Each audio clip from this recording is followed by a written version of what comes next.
കൊള്ളൽ കൊടുക്കലുകളിലൂടെ, പരസ്പരം പങ്കുവെക്കലുകളിലൂടെ, പോരാട്ടങ്ങളിലൂടെ നാം നേടിയെടുത്ത ഉന്നതമായ സംസ്കാരമാണ് രാജ്യമെന്ന് പറയുന്നത്.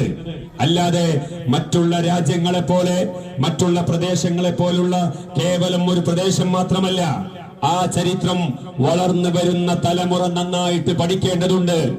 നേരത്തെ ഉദ്ഘാടന ഭാഷണത്തിൽ അഹ്സനി ഉസ്താദ് സൂചിപ്പിച്ചതുപോലെ രാജ്യത്തിന്റെ ചരിത്രത്തെ പച്ചയായിട്ട് വിഭജിക്കാൻ വേണ്ടി ഫാസിസ്റ്റ് ഭരണകൂടം ശ്രമിച്ചുകൊണ്ടിരിക്കുമ്പോ, രാജ്യത്തിന്റെ പൈതൃകത്തെ ചോദ്യം ചെയ്യാനും പൈതൃകപരമായ നാമങ്ങളെ ഇല്ലായ്മ ചെയ്യാനും ശ്രമിച്ചുകൊണ്ടിരിക്കുമ്പോ, രാജ്യത്തിന്റെ ചരിത്രം അതല്ല.